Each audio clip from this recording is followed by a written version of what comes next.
Welcome sa iJo Quick Escape. For today's escape, pupunta tayong San Pablo para mag-site visit. And may pupuntahan din tayong resort na may natural na hot spring.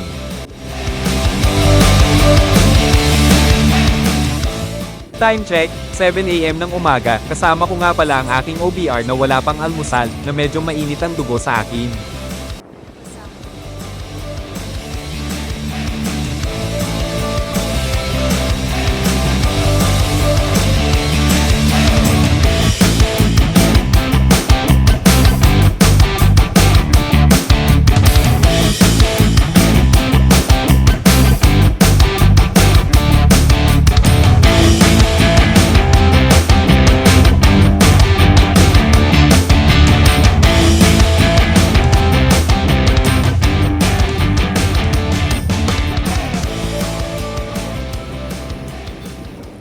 Dito nga ay nasa crossing Kalamban na kami. Dito, may mga fast food kami na madaraanan kaya tinanong ko si Ai dito kung gusto niya kumain. Sinagat niya naman ako sa paraang patahimik kaya tuloy lang biyahe.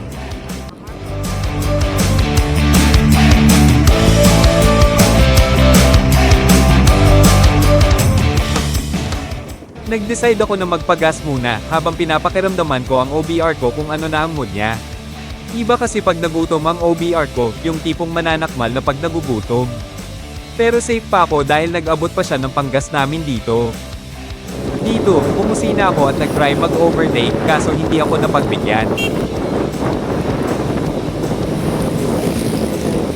Okay.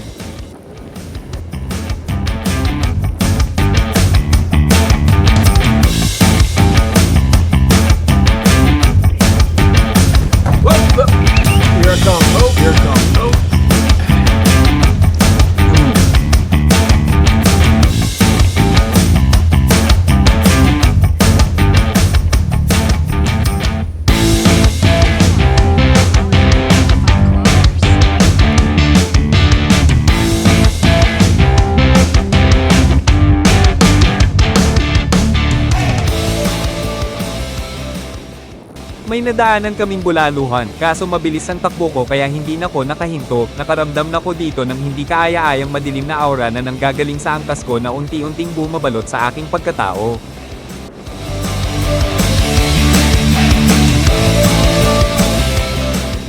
Nasa San Pablo na kami dito, at naghanap na rin kami ng kakainan. Hindi ko na lang isinama sa video, baka ikagulat nyo pa ang mga kaganapan ng pagkain namin doon. Sa susunod bibidyohan ko na lang ng patago.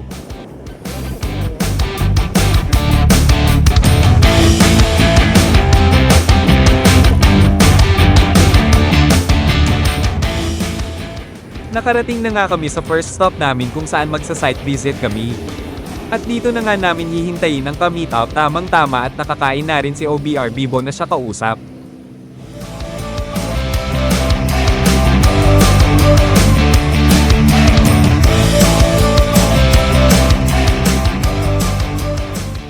Matapos ang isang oras o higit pang question and answer, naging okay naman ang lahat at nidalang namin pag-usapan kung ano ang magiging plan namin. Sa ngayon, umalis na nga kami at papunta na nga kaming second stop namin.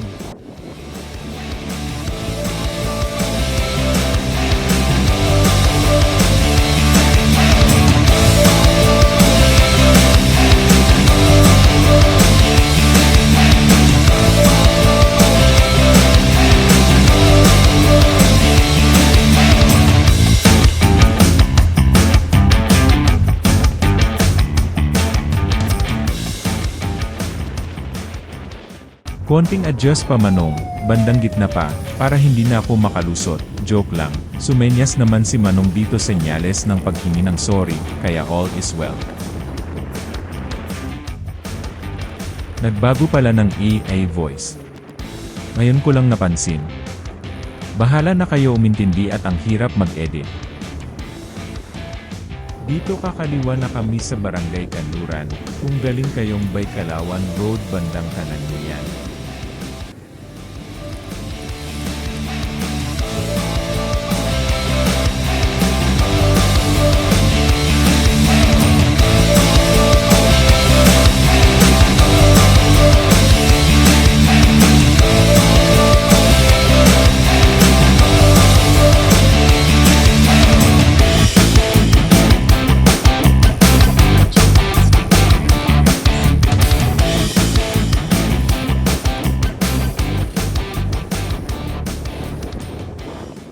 Dito tinatapik na ako ni Backride. Senyales na need niya na ng snack, syempre kailangan natin pagbigyan. Hay nako. Kain ng kain payat, tulog ng tulog puyat. Ayun may dalandan. Pwede na yan pang pakalma ng bulate ni Backride. After namin bumili ng dalandan, dito nga ay kumaliwa na kami papuntang Barangay Paliparan.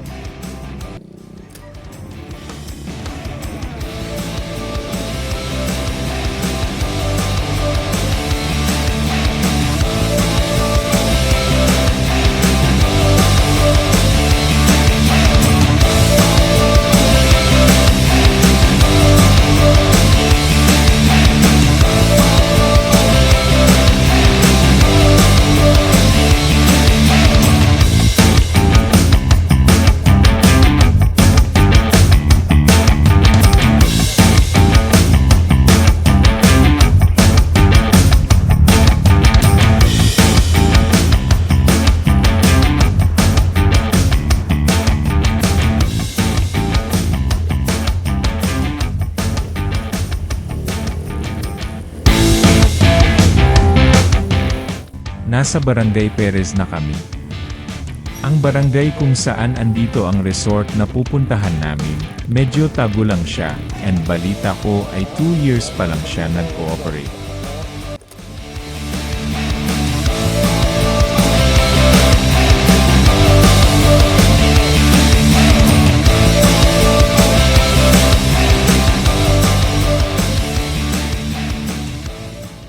Tandaan nyo na lang ang tindahan na yan sa kanto. Diyan kakanan tayo at pupuntahan ang dulo ng kalsadang ito.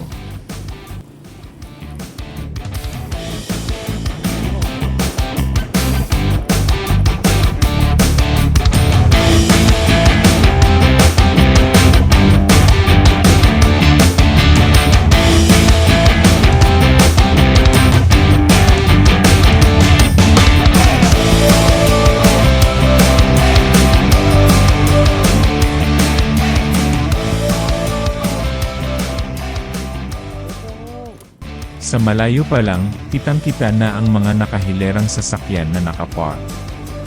Mukhang maling araw ang napili namin sa pagpunta dito.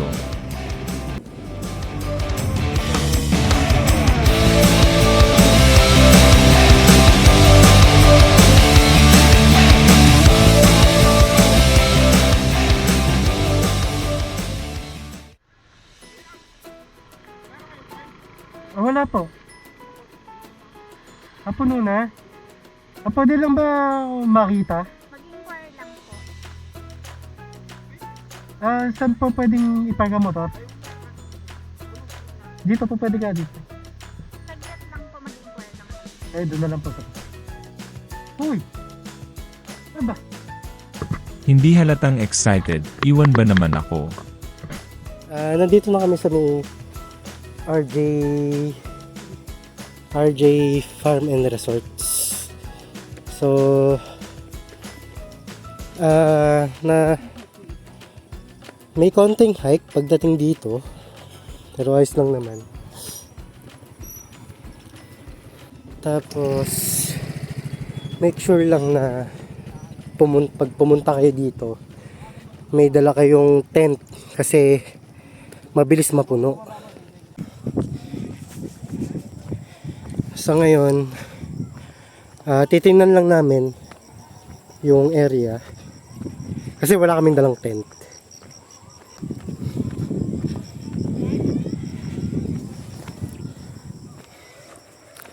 Yun. Yung nakikita nyo yun. Pero maganda naman. Scenic spot. Panay bundok, napapaligiran ng bundok.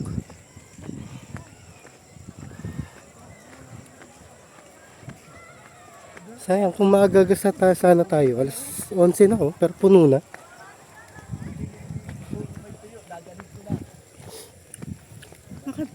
Ano? So, balikan namin kayo pag andun na kami.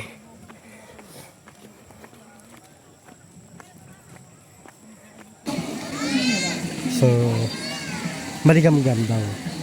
Maligam-gam. So, natural hot spring siya. Galing siya sa bundok. 3 bukal daw ang pinaggagalingan nito. So, may mga talagang part na malalalim. Katulad dyan. Tapos, yung banda doon, yung sa part na yun, pwedeng pang kids. Yan. So, better luck next time na lang kasi yun, hindi kami umabot. So, yun. Ano tayo? Dito ko natatapos yung vlog. Since naman na next time na lang na pwede tayong magka-accommodate dito. So, ang pagtatayo pala ng tent magkano? 150 accommodation. 150 ang accommodation pala ng tent. Tapos, kung gusto nyo combination ng tent and yung cottage nila, pwede naman kayo magdagdag. Pwede naman ganoon. Pero kung may dala naman kayong tent, hindi naman siguro kailangan ng ng karagdagang cottage. Kasi sa mga nakakita ko dito, katulad ng isang may mga tent silang dala. Tapos magdadala na lang kayo ng mini table. So, sold na yun. Birin nyo po, pwede namang overnight. Sa ngayon, weekends. So, medyo marami talagang tao. Sana. Okay na? Tara na.